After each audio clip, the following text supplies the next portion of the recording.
De retour pour cette deuxième partie, toujours avec Gérard Fouché, toujours dans la monnaie. Là, on a voyagé dans les coffres bancaires et dans les comptes.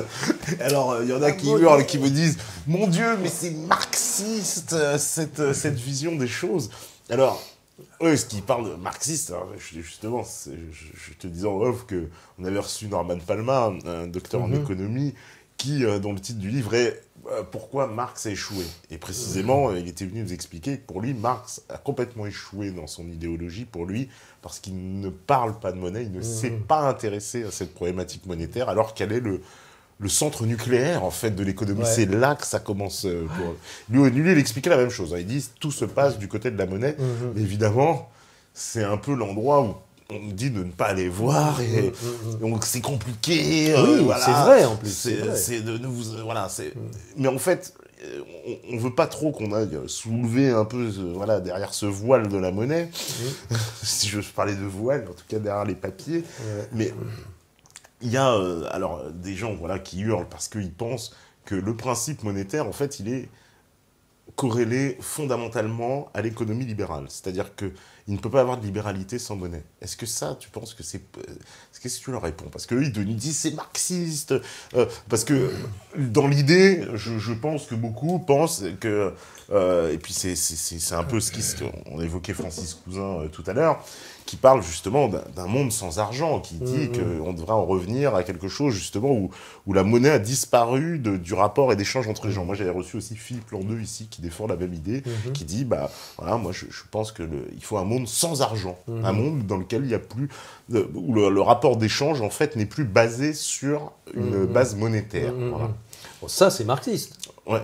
Ça, c'est marxiste. Abolition de l'État, abolition de l'argent. Bon, il ne faut pas dire l'argent. L'argent, c'est un corps chimique ou c'est un métal, mais il faut dire la monnaie. La monnaie, ouais.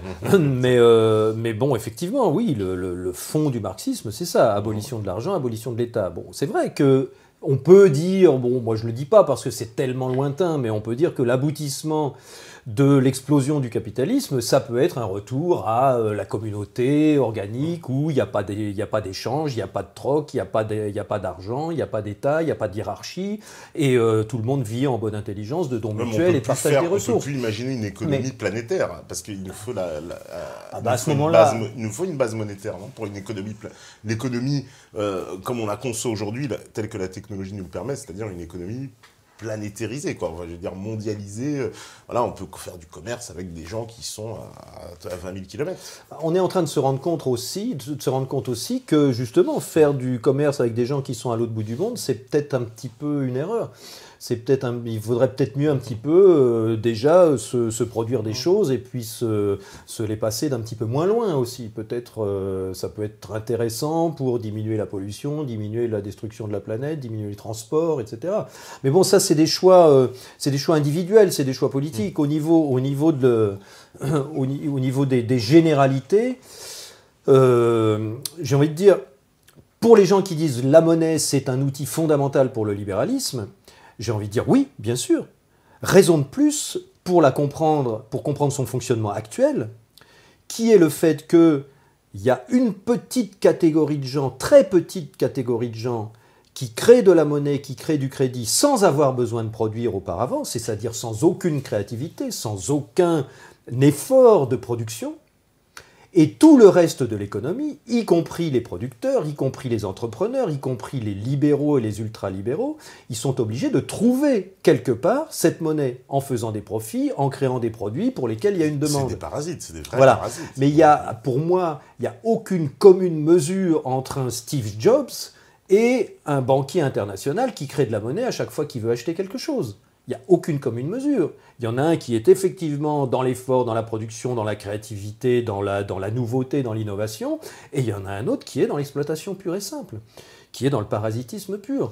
Donc, si on cherche une solution pour que la monnaie devienne un véritable outil de libéralisme, la première chose à faire, c'est d'arrêter de confier la création monétaire à des gens qui produisent rien, et de la confier à d'autres organismes, et que ce soit beaucoup beaucoup mieux distribuée. Et beaucoup... Donc c'est une autre forme de monnaie en fait qu'il faudrait créer, c'est ça, un nouveau système? Pas forcément. Bon, il y a des gens en ce moment dans le monde entier qui cherchent des alternatives, qui mettent des solutions en place, qui bossent, chacun dans ce qu'ils aiment faire, soit au niveau institutionnel, soit au niveau personnel, soit au niveau citoyen. Il y a plein de solutions qui se mettent en place, de quantitative easing for the people, par exemple, l'hélicoptère monnaie, on en parle beaucoup en ce moment. Il y a des gens qui militent pour ça, jusqu'à faire un potager pour essayer de se passer un petit peu du supermarché et donc de monnaie. Donc entre les deux, il y a 36 000 solutions. Alors l'hélicoptère monnaie, par exemple, c'est une solution qui s'attaque au sommet de la pyramide monétaire et qui dit, bon, il y a beaucoup d'initiatives en ce moment. Il y a Positive Money en Angleterre, vous pouvez regarder, positivemoney.org, je crois, .uk.org, ou d'autres, je ne sais plus. Et Monnaie Pleine en particulier, Monnaie Pleine en Suisse. Si vous voulez avoir une explication de la monnaie et d'une réforme qui fonctionne et qui est proposée en ce moment par tout un groupe de citoyens suisses, vous tapez Monnaie Pleine, et là vous allez comprendre, par l'analyse du système existant et par la proposition qui est faite, que actuellement la création monétaire est centralisée par un secteur particulier de l'économie qui évidemment grossit plus vite que tous les autres. Et donc on en arrive à la définition du libéralisme, c'est la libre concurrence, c'est la liberté de créer des entreprises. Et là, quand vous êtes face à un concurrent qui, au lieu de trouver un produit, de le vendre, de trouver une demande solvable et de le vendre et de faire des profits et de capitaliser et de se servir de ses bénéfices pour créer encore de meilleurs produits, vous êtes face à un autre entrepreneur qui, lui, ne produit rien, mais peut acquérir tout ce qu'il veut juste parce qu'il a le privilège de créer du crédit. Bon, bah forcément, c'est de la... je ne sais pas si vous voyez, mais il y a quand même un petit décalage de concurrence, quoi. Il y a le problème en Suisse, c'est pour ça que les Suisses ont très bien réagi. En Suisse, il y a ce qu'on appelle encore, non pas des banques commerciales, le terme générique, mais des banques privées. Une banque privée, c'est une entreprise commerciale qui exerce le métier que tout le monde croit que les banques exercent. C'est-à-dire une banque privée en Suisse, c'est ce qu'on appelle un institut financier, un établissement financier en France. C'est une entreprise qui récolte de l'épargne et qui fait des prêts à des emprunteurs. Et là, il y a une question de vocabulaire vachement importante. Parce que récolter de l'épargne et faire un prêt à un emprunteur, quand je prête quelque chose, je l'avais, je ne l'ai plus. Si j'ai un vélo et que je te prête mon vélo, j'ai plus de vélo. C'est toi qui l'as. Bon. Donc une banque privée, selon la définition suisse, et un établissement financier, selon la définition française, c'est un organisme, une entreprise qui récolte de l'épargne, qui récolte des dépôts, et qui prête ces dépôts à des entrepreneurs, à des emprunteurs. Et donc là, on peut utiliser le verbe prêter. Ce que pensent d'ailleurs les banquiers. Alors tout le monde croit que les banquiers font ça. Alors tout le monde croit que les banques font ça. Et tout le monde croit que les banques ont des réserves en or dans les sous-sols. Il y a même des gens qui croient encore qu'il y a des petits cochons dans les sous-sols des banques et que les banquiers vont casser les petits cochons pour aller chercher des pièces d'or pour les prêter aux emprunteurs. Ça n'existe plus. Il n'y a plus d'or, il n'y a plus de garantie. Depuis 1971, il n'y a plus de garantie or sur la monnaie. Donc, actuellement, le métier de banquier privé en Suisse, d'établissement financier en France, c'est effectivement de récolter des dépôts pour faire des prêts. Et donc, quand un dépôt quitte cet établissement, il va sur le compte d'un emprunteur. Il n'est plus sur le bilan de la banque, sur le bilan de la banque privée en Suisse. Et donc les banquiers privés, ils se sont dit, mais comment ça se fait? On n'arrive pas à trouver de l'épargne, on n'arrive pas à trouver du crédit. Autour de nous, on voit des banques qui grossissent, qui rachètent tous les immeubles, et nous, on reste des petites entreprises. Comment ça se fait? Parce qu'ils ne connaissent pas comment ça marche vraiment. Ils croient que les banques font le même métier qu'eux, ce qui n'est pas le cas du tout. Autant... Tout le monde croit que les banques récoltent des dépôts pour faire des crédits, comme les établissements financiers et les banques privées, mais non, c'est le contraire. Une banque, ça crée du crédit, et quand le crédit qui n'existait pas auparavant arrive sur le compte du client, forcément que le client il dépense son argent, et ça revient sous forme de dépôt, dans une banque ou dans la même banque. De toute façon, le secteur bancaire fonctionne comme une grosse banque. Et on peut dire que quand le banquier tape le crédit sur le compte du client, c'est un dépôt qui vient d'être créé. Donc dans le système réel, ce n'est pas les dépôts qui permettent de prêter de l'argent, de faire des crédits, c'est le contraire. C'est les crédits qui font les dépôts. Donc ça, c'est quand même une distorsion de concurrence un petit peu particulière, quoi. Tu vois, qu'il y ait des gens qui soient obligés de trouver de l'argent pour faire leur projet, et puis d'autres gens, bah non, ils n'ont pas besoin de le trouver, ils le tapent sur leur clavier. Parce qu'il y a quelque chose dont on parle pas, c'est que la banque paye toutes ses dépenses par création monétaire. Une banque paye toutes ses dépenses en rajoutant de l'argent sur le compte du client, ou sur le compte du vendeur, ou du fournisseur, ou du salarié. Elle paye ses dépenses de cette façon-là. Bah forcément, elle ne peut pas faire autrement, elle n'a pas de compte en banque, une banque. D'accord, c'est-à-dire que... Une banque, elle n'a pas d'argent. D'accord. Elle n'a pas un compte en banque dans une banque. Quand elle paye quelqu'un, elle lui ouvre un compte au passif de son bilan et elle lui rajoute de l'argent. Sur le principe ex nihilo, quoi. Sur le principe ex nihilo, exactement. Par exemple, En fait, un crédit, une fois qu'il est signé par le client, la banque lui achète son titre de crédit et le paye par création monétaire. C'est toujours le même principe. Une banque qui achète un immeuble, elle met l'acte de vente de l'immeuble à l'actif et elle paye le vendeur de l'immeuble par création monétaire. Et inversement, une banque encaisse toutes ses recettes par destruction monétaire. Si tu as un prêt, si je suis banquier et que tu as pris un crédit chez moi, et puis là, le mois prochain, je te prélève 500 € de remboursement. Je vais pas mettre les 500 € que je te prends, je ne vais pas les mettre sur un compte à moi. Si ton solde c'est 2000, je vais juste modifier son solde, je vais le mettre 1500. Voilà, en fait, j'ai réduit ma dette envers toi. Voilà, d'accord. Donc, en fait, le secteur bancaire, c'est la pompe qui fait circuler la monnaie dans l'économie, par ses dépenses et par ses recettes. Quand une banque dépense, elle crée de la monnaie. Quand une banque encaisse, elle détruit de la monnaie. C'est le cœur de l'économie. C'est presque un paradoxe, d'ailleurs, ce que tu viens de dire. Ouais. Quand une banque dépense, ça crée de la monnaie, oui. Et quand elle encaisse, elle la détruit. Voilà, c'est ça. Ouais, c'est l'inverse du citoyen, qui lui, je sais pas, quand on lui donne de l'argent, il essaie pas de le détruire. Voilà. Au contraire, il faut qu'il le garde pour rembourser sa dette. Et donc ça, c'était, à certaines époques, le privilège régalien du souverain. Les privilèges régaliens, ça vient du mot roi. Bien sûr, ouais. Et donc il y a 3 privilèges régaliens principaux. C'est rendre la justice, c'est-à-dire faire la loi, comme Saint Louis sous son chêne. C'est assurer la sécurité, c'est-à-dire la sécurité extérieure par rapport aux autres pays qui voudraient nous envahir. Et la sécurité intérieure, c'est-à-dire étouffer les révoltes qui peuvent se dérouler à l'intérieur. Donc la justice, l'armée, la police. Et le 3e privilège régalien, c'est de créer la monnaie. Et donc c'est le principal privilège régalien, puisque si tu ne crées pas la monnaie, tu ne peux pas payer l'armée et la police, et tu ne peux pas payer les juges et rendre la justice.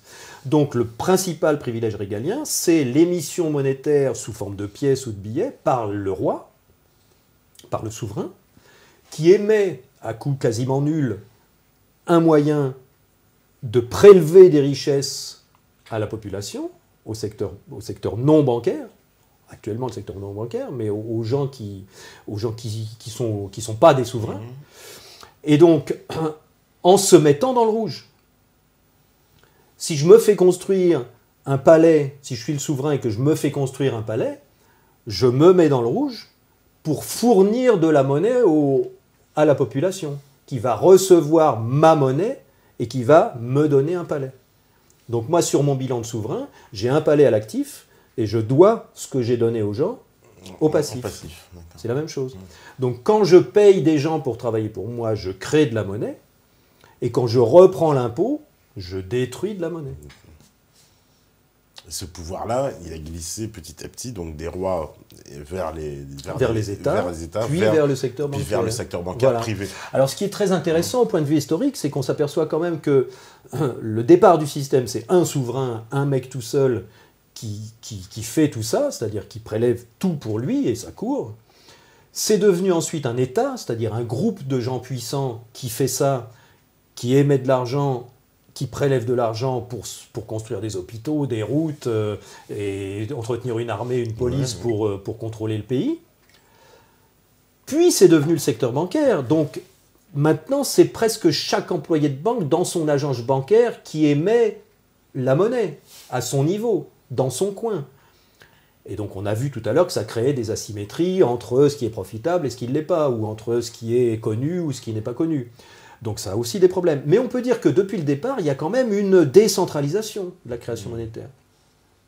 Donc une des alternatives, enfin en tout cas une des évolutions qui est en train de se dérouler là sous nos yeux avec tous les organismes que j'ai cités tout à l'heure, Monnaie Pleine en Suisse, Positive Money, leurs propositions, elles convergent toutes. Il y a 22 pays maintenant qui ont exactement la même proposition. C'est une proposition qui a déjà été faite dans les années 29-30 avec la crise, parce qu'il y a déjà beaucoup d'économistes depuis les années 30 qui ont bien examiné le système, qui ont dit non, la monnaie, ça ne marche pas que ce soit émis par un centre particulier ou par quelqu'un en particulier.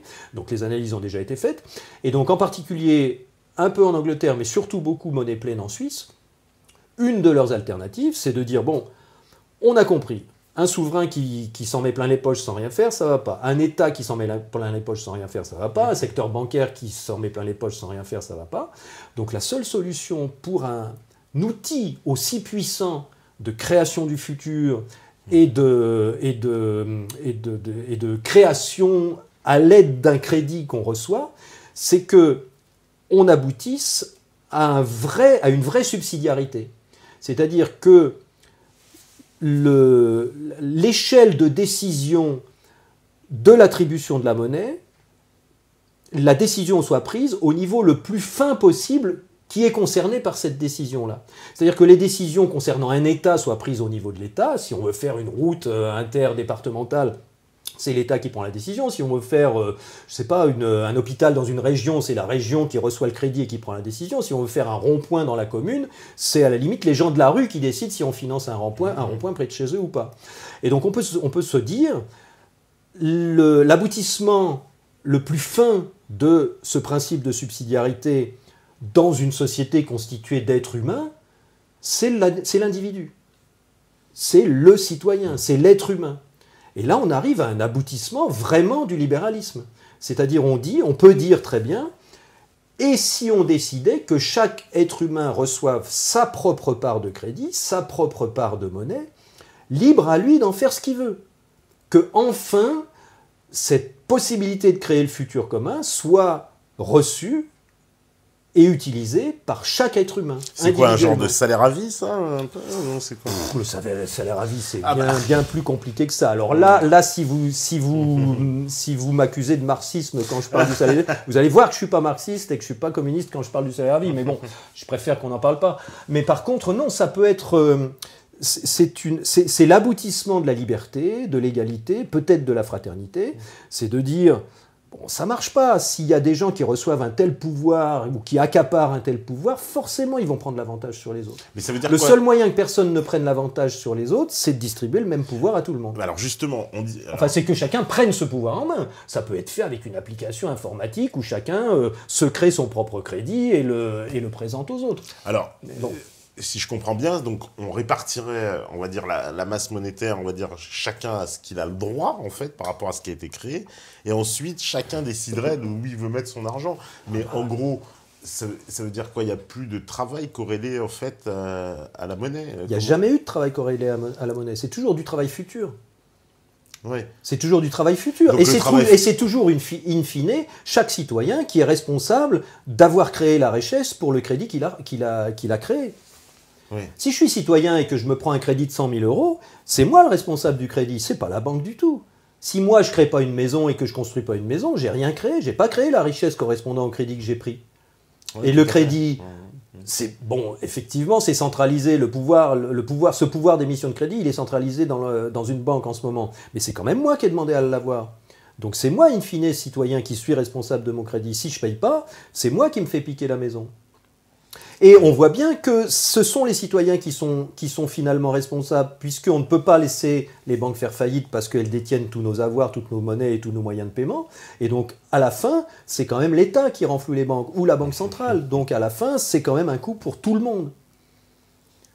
Donc, du coup, on peut dire chacun se crée son propre crédit, ou bien, si on veut rester dans la centralisation et que on veut modifier de l'intérieur le système actuel, Il y a des gens qui font ça, donc qui font ça toute la journée. J'en connais personnellement, qui sont à Bruxelles en ce moment et qui font du lobbying pour essayer de convaincre les dirigeants de la Banque centrale européenne de recourir à une création monétaire au profit des citoyens, directement. Et non pas passer par le secteur bancaire commercial qui crée de la monnaie, mais en endettant tout le monde. Il y a plein de gens qui ont compris maintenant que créer du crédit, c'est bien, mais demander que les gens qui ont reçu du crédit construisent 2 fois plus de richesses pour nourrir l'émetteur de crédit, c'est pas normal. Ça nous oblige à faire une boule de neige. Ça nous oblige à avoir de la croissance tout le temps, à piller, à augmenter les inégalités, à faire des guerres, à se battre pour des ressources, etc. En gros, il n'y aurait plus d'intérêt, c'est ça, dans ce système-là? Déjà, évidemment. Oui, bien sûr. C'est-à-dire que j'emprunte 100 000 euros, je rembourse 100 000 euros. Voilà, je me fais créer 100 000 euros et je les reçois. Alors, ça peut aussi être de la monnaie permanente. Si on la crée au compte-gouttes, si on en crée juste ce qu'il faut pour que chaque citoyen reçoive sa part de monnaie et puisse avoir suffisamment pour survivre s'il n'a pas les moyens de produire. Ça peut être intéressant aussi d'éradiquer l'extrême pauvreté d'un seul coup en faisant ça, ce qui serait le cas automatiquement. Mais ce qui est intéressant surtout, c'est que chaque personne d'une zone économique donnée reçoive sa part de monnaie, parce que c'est ça qui permet de décider de ce qui va exister ou pas. C'est ça qui permet de dire... Bon, j'ai reçu ma part de monnaie, je la dépense parce que j'ai le droit, c'est à moi, ou je la stocke, ou je l'épargne, ou je paye ma dette avec, ou je me réunis, ou je regarde un site de crowdfunding et je dis, moi, ce que je reçois, ma part de monnaie mensuelle que je reçois, j'en ai pas besoin, je travaille, donc déjà je produis quelque chose, donc j'ai ma part déjà, que je gagne par mon salaire, ou par mon travail si je suis entrepreneur, ou par mes ventes. Et donc la part de monnaie que je reçois, qui normalement est distribuée par le secteur bancaire, là maintenant que c'est moi qui la reçois, c'est moi qui vais décider ce que je vais financer ou pas. Donc j'ai un petit peu de temps parce que j'ai reçu un petit peu plus d'argent, ça m'économise 2 jours de boulot par semaine. Ce boulot-là, c'est mon boulot d'administrateur de la société dans laquelle je vis. C'est mon ticket, c'est mon jeton de présence de la société dans laquelle je vis. Mais est-ce que les gens ne mettraient pas leur argent dans des sociétés qui vont gérer pour elles encore, des espèces de pseudo-banques? Ah bah peut-être. Parce que moi, si je suis petit malin, je dirais aux gens, venez chez moi je fais des projets, je vais investir, et puis ils m'amènent leur argent qu'ils reçoivent. Tu ferais le métier que tout le monde croit que les banques font. Voilà. Et donc le problème de... Enfin, ce qui est assez intéressant, ce qui est très intéressant dans l'initiative Monnaie Pleine en particulier, qui est vraiment bien détaillée, mais il y en a plein d'autres dans d'autres pays, en Islande, en Finlande, en Angleterre, en Espagne, partout. Et donc ce qui est très intéressant dans cette disposition-là, c'est que ça n'interdit pas aux banques de créer du crédit ex nihilo. Ça permet aux banques de continuer à créer du crédit ex nihilo, mais par contre, ça les oblige à respecter les règles du libéralisme. C'est-à-dire, on peut très bien continuer à créer, moi si j'ai une banque, je continue à créer du crédit, mais c'est ma monnaie que je crée. Si je suis la banque nationale Dupont, je crée de la monnaie Dupont. Je fais venir des gens et je leur émets des titres, ils émettent des titres, je les mets à l'actif et je leur donne ma dette à moi, libre à eux d'en faire ce qu'ils veulent. Mais c'est de la monnaie Dupont. Et donc là, on est dans le vrai libéralisme. Parce que pour l'instant, je ne crée pas de la monnaie Dupont, je crée de l'euro, ou du franc suisse, ou de la British Pound. Et donc, dans un vrai système libéral à concurrence libre, j'ai pas le droit de profiter d'un monopole d'État pour faire croire que ma dette a autant de valeur que la monnaie qui est le monopole d'État est garanti par 60 millions de Français, ou par 330 millions d'Européens. Parce qu'en gros, c'est un banquier privé qui crée de la monnaie garantie par l'État. Voilà, c'est ça le truc. C'est-à-dire que tout le monde se porte caution. Tout le monde se sert de cette unité-là et elle porte le même nom, alors qu'elle n'est valable que dans chacune des banques qui les ont émises. Donc, on peut dire au secteur bancaire, bon non, vous continuez à créer du crédit. Le seul truc qu'on vous demande, c'est de faire, comme la banque Vire en Suisse. La banque Vire, c'est une banque qui émet des francs Vire. Elle émet des francs Vire et elle fait des crédits aux entreprises qui peuvent ainsi s'acheter des choses entre elles. Ça a commencé avec du crédit mutuel entre entreprises, une forme d'affacturage. Et puis ensuite, le système Vire est devenu Vire, W-I-R, vous pouvez chercher. Et c'est devenu ensuite une banque Vire qui émet du crédit en francs Vire, honnêtement. Elle ne dit pas que c'est des francs suisses. Par contre, toutes les autres banques suisses créent du crédit et appellent ça de francs suisses. C'est de la contrefaçon, Ouais, en fait. Et donc voilà, donc ça peut être intéressant, ça au premier niveau. Et au deuxième niveau, la monnaie qui serait dans cette hypothèse-là, l'hypothèse monnaie pleine, créée par la Banque centrale, et il y a deux options, soit distribuée aux cantons suisses, libre aux cantons de décider démocratiquement ce qu'ils vont investir, voilà, là où ils vont investir ou pas, soit à chaque citoyen, soit un peu les deux, soit un mélange des deux, libre aux citoyens de décider ce qu'ils en font, investir, se regrouper pour faire un projet, pour faire un rond-point au bout de la rue s'ils veulent, pourquoi pas. Et donc, les francs suisses qui sont créés par la Banque centrale vont directement sur les comptes de citoyens. C'est-à-dire que les citoyens ne sont pas obligés de s'endetter auprès du secteur bancaire commercial pour avoir des moyens de paiement. Ils reçoivent, comme les banquiers reçoivent en ce moment de la monnaie de la Banque centrale, eh bien tout le monde devient son propre banquier. Tout le monde devient une banque commerciale. Et après, il y a des systèmes encore supérieurs à ça, qui vont être des applications où le crédit peut être créé en local sur l'application de chaque citoyen. Et là, ça permet d'avoir une petite partie de ces transactions, par exemple, qui serait mesurée dans un système indépendant. Ça pourrait représenter combien pour un pays comme la France, par exemple? Combien de quoi? Si on devait redistribuer l'ensemble de l'argent, entre guillemets, justement, qui a été créé par la Banque centrale et au lieu de le redonner aux banques, on le remet dans la poche des citoyens. Alors c'est très difficile parce que la création monétaire n'est pas mesurée. On ne sait pas combien de monnaie est créée. Ouais, c'est intéressant. Ça. Ouais. C'est-à-dire qu'on a les bilans, des banques, on a le total de bilan de la BCE, mais on n'a pas le flux de création et de destruction. C'est-à-dire on sait combien il y a dans la baignoire, mais on ne sait pas combien de temps le robinet a coulé. D'accord. Ouais. Et donc, il y a différentes manières de mesurer la baignoire, il y a différentes masses monétaires, M1, M2, M3, selon que c'est de la monnaie qui est uniquement sur les comptes bancaires qui circulent, ou si elle est investie à moins de 2 ans, à plus de 2 ans, ou si elle est investie dans de l'immobilier ou des choses qui ne sont pas liquides. Dans le cas le plus haut, c'est la monnaie M3, on arrive à 10 000 milliards pour la zone euro. 10 000 milliards d'euros pour la zone euro. Mais ça n'a rien à voir avec le bilan des banques. Si on regarde le total de bilan de la Banque centrale plus le total des bilans des banques commerciales, on arrive à 31 000 euros. 31 000 milliards d'euros. 31 000 milliards d'euros. 31 000 milliards d'euros. Ouais. Et donc après, on peut dire, voilà, après, c'est à la Banque centrale de calculer le pourcentage de cette masse monétaire-là, et de dire, voilà, si on fait plus que tant, ça va faire de l'inflation. En ce moment, on fait beaucoup plus que tant.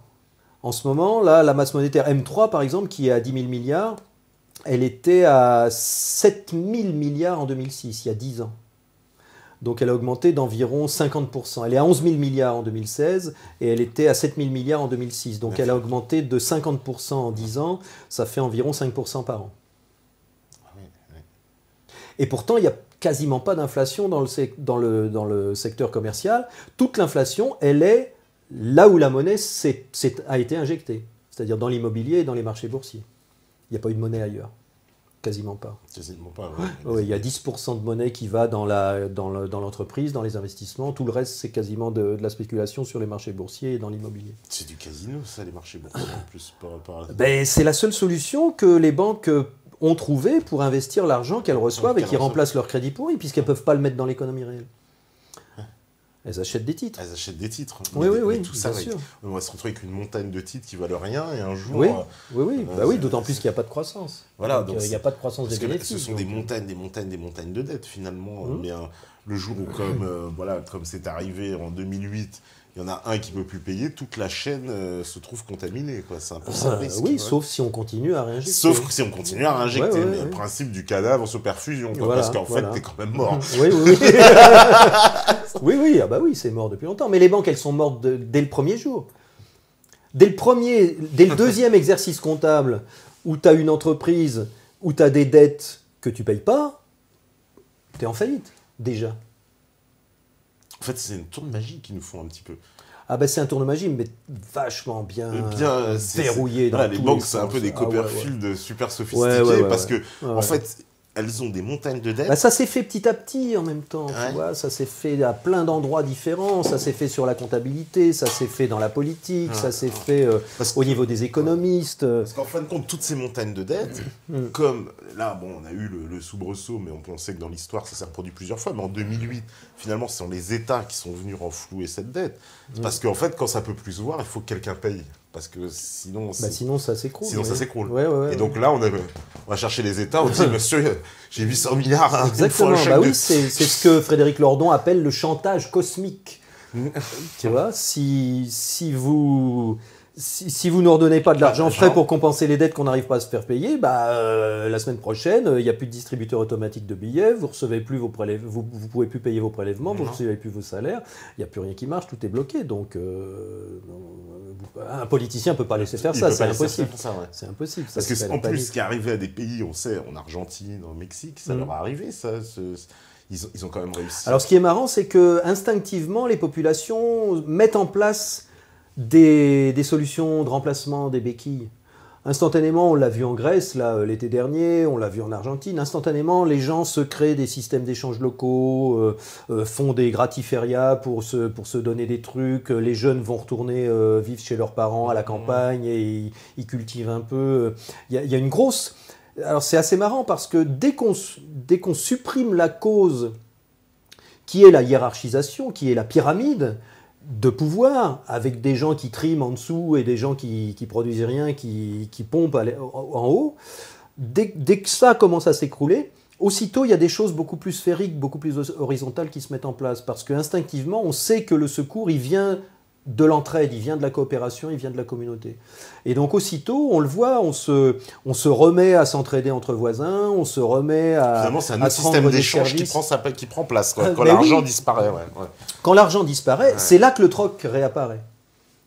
Le troc, il a jamais apparu spontanément dans aucune tribu, comme je te dis au début. Les anthropologues cherchent des tribus où il y a eu du troc et où quelqu'un a eu l'idée d'inventer la monnaie parce que le troc marchait pas. Ça n'existe pas. Il n'y en a pas. Jamais la monnaie a été inventée pour remplacer le troc, puisque le troc n'a jamais existé. Par contre, le troc arrive quand on a pris la mauvaise habitude de tout compter entre nous et que du coup, on aime bien être quitte. On aime bien régler nos comptes. Donc du coup, on arrive avec 3 tomates et on se dit, est-ce que tu peux me donner une douzaine d'œufs contre mes 3 tomates? Mais ça n'a jamais existé. Ça n'existe que dans les systèmes où il y a des contraintes, où il y a de la hiérarchie et où on avait l'habitude de mesurer au centime près nos transferts mutuels. D'accord, donc le troc, il arrive en gros pour remplacer là où il y avait un système existant d'échange. Voilà, mais voilà. c'est pas Un système spontanément existant, qui naît. voilà. Ah, Un système existant de comptabilité mutuelle précise qui finalement, là je vais peut-être encore me faire traiter de marxiste, mais qui finalement détruit la relation. Parce que si tu me donnes un truc, si tu viens chez moi et je sais pas, tu as des fleurs dans ton jardin, tu m'amènes un bouquet de fleurs. Je vais pas te dire combien je te dois pour le bouquet de fleurs. Tu vas être en colère et tu auras raison. Bon. Je vais l'accepter, je vais rien dire. Je vais te dire, ouais, super, je vais le mettre dans un vase. Et puis quand j'irai boire un coup chez toi, si j'ai fait de la confiture de mûre, je vais t'amener 3 pots de confiture, tu vas être content. Et alors ce qui est génial, c'est que quand on compte pas, on sait jamais combien on a donné. On sait jamais qui a donné plus, qui a donné moins. Au pif, on le sait bien, dans le fond, inconsciemment, on sait bien où on en est. Je vais pas t'amener un lingot d'or si tu m'as amené un bouquet de fleurs. Je t'amène à peu près l'équivalent, mais c'est jamais mesuré. Et ça, on est toujours un petit peu en déséquilibre l'un par rapport à l'autre. On essaye toujours de donner un petit peu plus le coup d'après, tu vois. On essaye d'éviter de donner un petit peu moins. Du coup, on est obligé de se revoir, puisqu'on se doit toujours un petit peu quelque chose. On est obligé de rester potes, tu vois. Par contre, si je te dis, tiens, je t'achèterai bien ta veste. Ah bah oui, je te la vends 100. Eh ben ok, donne-moi ta veste, tiens, je te mets un crédit de 100. Eh ben on n'a pas besoin de se revoir, puisque je t'ai donné exactement ce que tu voulais. On a réglé nos comptes, on est quitte. Donc je peux faire ça avec n'importe qui. Ça n'est pas du tout créateur de relations. C'est destructeur de relations. Donc on peut dire que le fait de tout mesurer au quart de poil, ça divise une société. Et donc ça nous oblige à, si ce moyen de paiement, ce moyen de compensation direct et immédiat disparaît, on garde ce réflexe-là, de dire combien je te dois. Et donc on a tendance à faire du troc pour être quitte. D'accord, c'est très intéressant. Alors que Attends, moi je le vois, mais c'est même là, cet été, en Bretagne, j'ai un petit coin dans un petit hameau, et mes voisins, ils ont plus de 80 ans. Ils vivent comme dans les années 50, toujours. Ils n'ont quasiment pas de monnaie. Ils n'ont quasiment pas besoin de monnaie, parce qu'ils ont tout sous la main. Ils ont leur potager, ils ont leurs pommes, ils ont des poules, ils ont des potirons, tu ne sais pas quoi en faire, ils ont des arbres, ils achètent quasiment rien. Ils achètent un peu de beurre et un peu de sel, quoi. Et ils mangent des haricots. Et ils vivent dans une pauvreté, mais complètement assumée. Si tu regardes dans les statistiques du FMI, ils sont largement en dessous du seuil de pauvreté, comme un Africain. Mais ils sont pas pauvres, pas du tout, puisqu'ils ont tout ce qu'il faut, largement.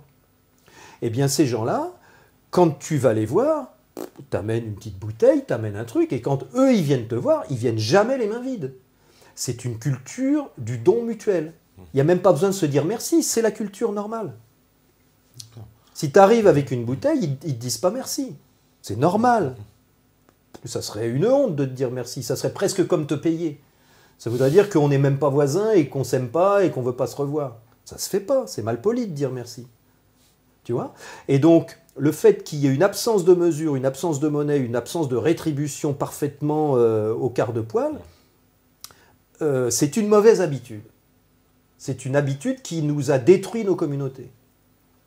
Et donc, ce qu'on est en train de réapprendre actuellement, c'est justement à réapprendre petit à petit que la véritable relation, la véritable communauté et la véritable connexion, non seulement envers nos proches, nos amis et même les gens plus lointains, cette véritable connexion avec les gens et avec nous-mêmes, elle passe par la relation, elle passe pas par la mesure de l'échange. Mais est-ce que dans notre société qui est extrêmement sophistiquée justement d'un point de vue économique, où tout est calculé, je veux dire par exemple on peut imaginer que ceux qui ont calculé le prix de cette tasse, on a dit bah non on va faire ça de je sais pas, je dis 8 cm et demi parce que si on le faisait à 8 cm 50, ça augmenterait le coût de temps, oui, etc. Oui.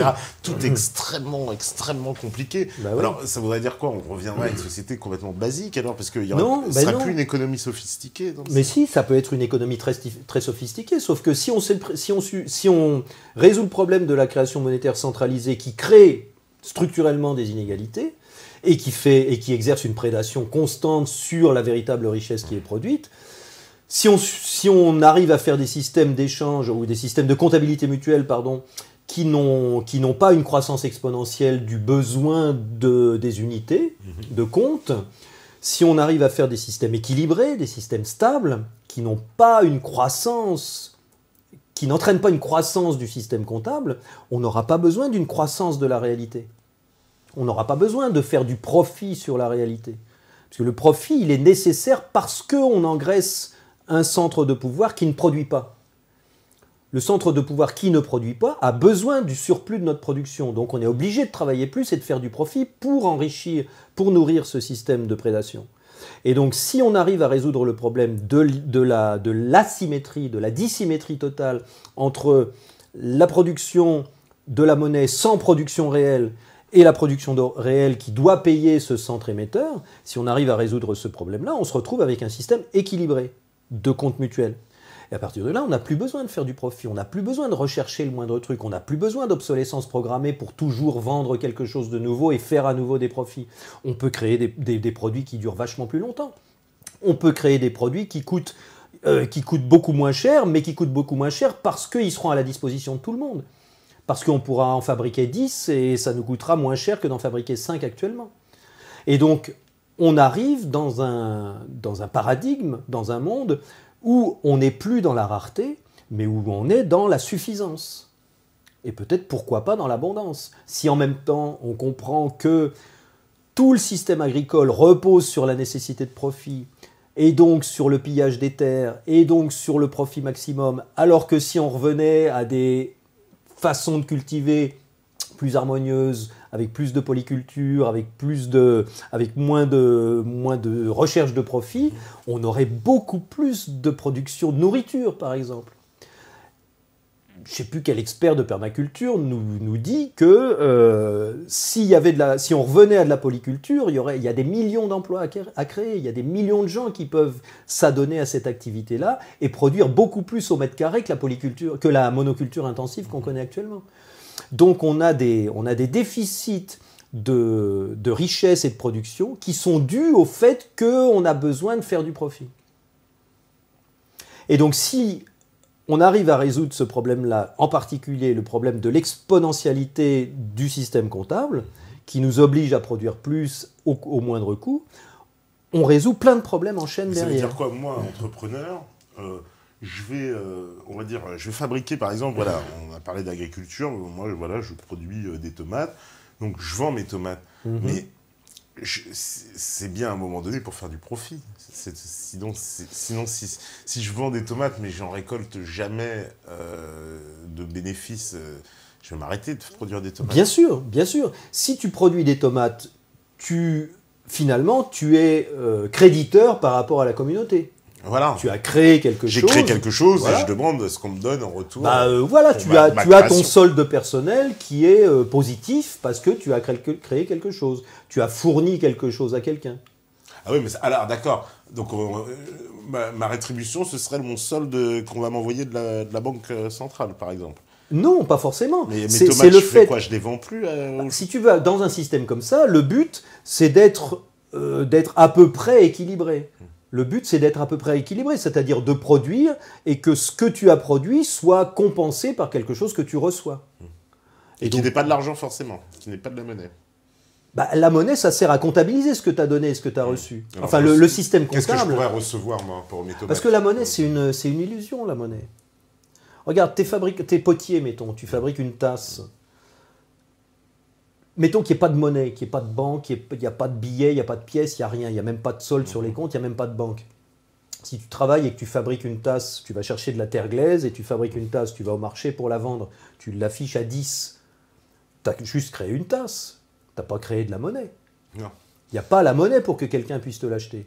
Si tu veux avoir la preuve que tu as fourni une tasse à la communauté, tu prends un petit carnet et tu mets « j'ai fourni une tasse ». Et la personne qui reçoit ta tasse note sur son petit carnet « j'ai reçu une tasse ». Mais ça, c'est de la simple comptabilité. C'est un contrat entre la personne à qui tu as donné la tasse et toi qui prouve que tu as donné une tasse à quelqu'un. Et que donc, puisque tu as donné une tasse, peut-être un jour, tu vas recevoir un petit cochon. Ouais. Même si je ne le reçois jamais. Moi, je continue à produire des tasses. Enfin, c'est ça que je ne comprends pas. C'est-à-dire que celui qui va produire... Oui. S'il n'a pas voilà, d'accord, imaginons, oui, mes tasses ou mes tomates, je fais un espèce de bon, voilà, que la personne, bon du trésor sur les tomates, voilà, un espèce de titre sur les tomates, mais moi, qu'est-ce que je comprends pas, moi, ce qu'il y a en retour, parce qu'en fait, j'ai l'impression que là, je donne, j'ai des bons de gens qui ont quelque part une dette envers moi, mais qu'est-ce que ça me permet, moi, de faire avec ça? Ça permet de demander à quelqu'un de faire la même chose en retour. Ça dépend ce que tu as besoin. Si tu vois quelque chose que quelqu'un a fabriqué et dont tu as besoin, tu lui dis, voilà, quelle valeur tu donnes à ce petit truc-là, et si tu veux, moi j'ai un crédit, je te transmets mon crédit.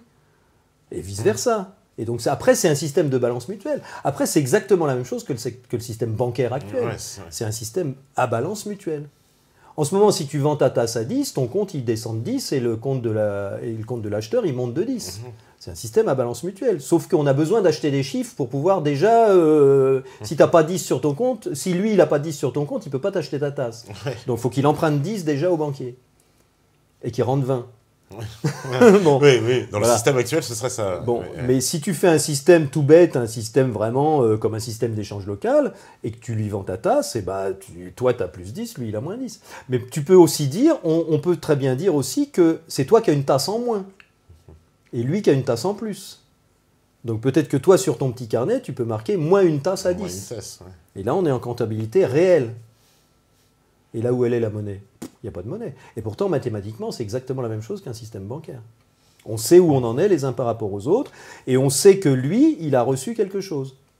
Mais la monnaie, il y a une question aussi de confiance un peu, puisque finalement, c'est vrai que les bouts de papier qui circulent auxquels on accorde de la valeur, c'est juste la confiance finalement qu'on met dedans. C'est tout. Quoi.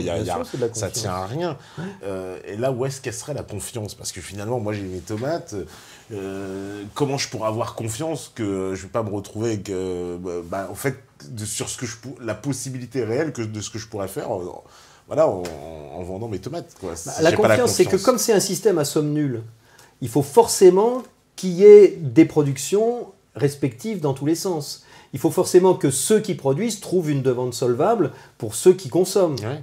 Et donc ceux qui consomment, à un moment donné, ce qui est très simple, il suffit de mettre une limite à la consommation. Si tu dis, voilà, on peut descendre jusqu'à moins tant si vous avez beaucoup reçu, mais en dessous, vous ne pouvez pas descendre. Alors ça inquiète les gens. Ils pensent que c'est une entrave à la liberté si on met une limite à la consommation. C'est pour ça qu'on peut ajouter à un système de compte mutuel un crédit récurrent, une avance récurrente, de manière à ce que les gens qui sont à la limite inférieure puissent quand même s'ils n'ont rien produit parce que c'est un jeune qui produit rien pour l'instant, ou une mamie qui n'a pas de sous, ou un malade, s'ils n'ont rien produit, ils peuvent quand même descendre tous les mois un petit peu, de manière à pouvoir recevoir quand même de quoi rester en vie. C'est une certaine forme de revenu de base. Voilà, c'est ça, ça ressemble quand même au revenu de base. Voilà, tout à fait. Et ça, dans un système de compte mutuel, on peut utiliser comme étalon local ce qui est nécessaire pour rester en vie. Parce que si tu dis, voilà, moi je donne des tomates à tous ceux qui en veulent, bon, et que tu as peur que quelqu'un ne fasse que prendre des tomates et qui te donne jamais rien, ou même qui donne jamais rien à personne. Bon. À quel moment tu vas refuser de lui donner des tomates? Quand il va revenir la deuxième fois. Bon, si on met une limite en réception, si tu veux, quand il va arriver à sa limite, tu vas lui dire non, là tu es à moins 1000, je ne peux plus te donner de tomates. Et tu peux lui dire, par contre, s'il te dit oui, mais si tu ne me donnes pas de tomates, je suis au seuil de pauvreté, je ne vais pas bouffer ce mois-ci, je vais crever. Là, tu lui donnes des tomates. Mais tu lui donnes des tomates seulement pour qu'il puisse satisfaire à son seuil de pauvreté. Si tu veux, c'est l'article 25 de la Constitution qui dit tout être humain doit avoir de quoi rester en vie, se loger, se nourrir, se chauffer. Et donc, si tu étalonnes ton système de compte sur qu'est-ce qu'il faut dans telle région pour rester en vie, à ce moment-là, tu refuses de donner au-delà de ça. Et là, tu as une limite commune pour tout le monde. Si un jour, toi, tu es dans le même cas et que tu ne produis plus rien, tu pourras dire au gars, attends, je suis à la limite, je vais attendre d'avoir mon crédit récurrent, et puis là, tu pourras me donner de quoi manger. Alors, si tu veux, c'est réciproque. Il faut que ce soit réciproque. Donc c'est pour ça qu'il faut que la création monétaire soit faite symétriquement pour tous les citoyens, tous les humains, tous les habitants d'une zone. Si on passe par cette phase-là, ce qui est peut-être pas indispensable, j'en sais rien, on peut peut-être aller directement dans une société de l'abondance et dans une société du don mutuel. C'est ça, effectivement, dont on peut rêver comme aboutissement. Mais bon, on ne peut pas sortir de 3000 ans de prédation et de déséquilibre comme ça. Moi, je le vois à Nuit debout, il y a plein de gens en ce moment à Nuit debout qui discutent de démocratie, de nouveaux systèmes monétaires, de tout un tas de choses. Et il n'y a pas que des affreux gauchistes, il y a plein de gens de tous les milieux qui viennent là pour s'asseoir en rond et pour discuter. Il y a plein de débats qui servent à rien, qui tournent en rond. Mais on sort de 3000 ans d'asservissement, donc on a besoin d'une longue période de convalescence et on a besoin d'expérimenter. On a besoin de faire des monnaies locales, même si ça ne sert pas à grand-chose. On a besoin de faire des systèmes d'échange locaux. On a besoin de faire des expériences de démocratie. On a peut-être besoin de faire une nouvelle constitution. On a peut-être besoin de faire une chambre élue au tirage au sort. On a besoin d'expérimenter. On est en convalescence en ce moment. Et donc on est en train de réapprendre à devenir des êtres humains responsables et libres. Donc ça demande beaucoup de boulot, puisqu'on n'a jamais fait ça. Depuis les sociétés primitives, où tous les humains étaient libres et où il n'y avait pas de richesse à voler, puisque tout le monde était responsable de sa propre vie, depuis cette époque-là, depuis qu'il y a des centres de pouvoir, on est dans une société où il y a des maîtres et des esclaves. Et donc, on a besoin de temps. On a besoin de temps pour se réhabituer à ça et pour remettre en place des systèmes. On a besoin d'une énorme écologie, de la démocratie, des prises de décision en commun, de la liberté individuelle, de la créativité individuelle. En ce moment, on ne peut pas les exercer, toutes ces qualités-là, on ne peut pas les exercer. On s'est adapté à un système pyramidal et hiérarchique, parasitaire et prédateur, qui nous oblige à avoir des comportements d'individualisme, de méfiance, de défiance les uns des autres, de combativité, d'impulsivité. Voilà, si en ce moment, dans le milieu où on est, si on est à côté de son propre frère à un entretien d'embauche, on va souhaiter qu'il n'ait pas le boulot et que nous, on l'ait. Même en famille, dès qu'on parle de fric, on se tape dessus. Voilà, les héritages, ça part souvent très Voilà. Et nous, on le voit très bien. Moi, j'organise un jeu qui s'appelle le jeu de la monnaie, là, où on expérimente différentes manières de s'échanger des objets avec des cartes, avec des jeux de cartes. On fait des carrés avec des jeux de cartes et on comptabilise le nombre de carrés qu'on a réussi à faire en se donnant et en se prenant des cartes. Ça se joue à 10, 12, 20, 30 joueurs. Et le but du jeu, c'est de faire des carrés avec des cartes qu'on s'échange et on comptabilise pour chacun les carrés qu'il a réussi à faire. Et on expérimente différents systèmes de tenir les comptabilités, c'est-à-dire de compter les carrés réalisés et d'échanger les cartes. Et donc le premier système, c'est le don mutuel. C'est-à-dire, voilà, tu as 3 sets, moi j'en ai un et j'ai d'autres cartes, tu as besoin d'un set. Oh bah oui, j'ai un set, tiens, je te le donne. On compte pas, on mesure pas. Si tu as besoin d'un truc, tu me le donnes. Si j'ai besoin d'un truc, tu me le donnes. Et là, on s'aperçoit que ça marche du tonnerre de Dieu. Grosse création de richesse, pas de conflit, tout le monde se marre, tout le monde s'amuse, ça va comme sur des roulettes. Il n'y a pas de comptabilité. C'est le monde du logiciel libre. C'est pas par hasard que 90% d'Internet fonctionne avec du logiciel libre. C'est parce que si tu as envie d'en faire, hop, tu t'y mets, tu le fais. Tu cherches pas. Le deuxième système qu'on expérimente, c'est le troc. Et là, on dit aux gens, vous avez le droit d'échanger une carte, mais il faut que l'autre, il en ait besoin aussi. Vous avez besoin de sa carte, lui, il a besoin de la vôtre. Ça marche pas, c'est impossible, ça bloque instantanément. Ils sont obligés de tricher. Bon. Et le troisième système, c'est le système bancaire. Et là, on s'aperçoit que dès qu'il faut emprunter des billets au banquier et lui en rendre plus à la fin du jeu, on n'est plus du tout concentré sur les carrés à réaliser, on est concentré sur les billets à gagner pour aller les rendre à la fin. Et là, ça déclenche des comportements de guerre, d'individualisme, de vol. J'ai vu des gens se voler des billets alors que c'est un jeu. Les gens se courent après, les comportements se modifient totalement. Les gens deviennent individualistes, deviennent combatifs, deviennent compétitifs. Parce qu'il y a une prédation énorme en amont, parce qu'il y a quelqu'un qui exige que tu obtiennes un résultat au du jeu. Et donc tu ne vois plus qu'il faut faire de la richesse en faisant des carrés. Et le quatrième système, c'est un système à crédit mutuel où tu notes simplement, quand tu reçois une carte, tu notes sur ton petit graphique une carte en plus. Quand tu donnes une carte, tu notes sur ton petit graphique une carte en main et ça fait un petit graphique comme ça. Donc ça ne sert pas à grand-chose, c'est très proche du don mutuel, sauf qu'on note ce qui a circulé. Voilà. Et là, on s'aperçoit que la quatrième version, ça permet aux gens de faire une petite béquille, vraiment une petite attelle pour sortir, pour passer la période de convalescence entre la prédation du système où il faut rendre plus que ce qu'on a eu et le don mutuel qui est peut-être l'aboutissement final. Et c'est un jeu extrêmement éclairant, c'est un jeu génial. Il n'y a même pas besoin d'expliquer quoi que ce soit. Tu as joué à ça, tu as tout de suite compris qu'il y a un truc qui ne va pas et qu'on peut faire autrement. Eh ben on va faire la pause pour la deuxième partie, et puis on revient juste après. Alors ne trichez pas, vous, pendant la pause, parce qu'on a des joueurs de poker, beaucoup qui nous regardent. Mais bon, ils se font plumer sur PokerStars, alors bon. Allez, on fait la pause, à tout de suite, à vous la régie.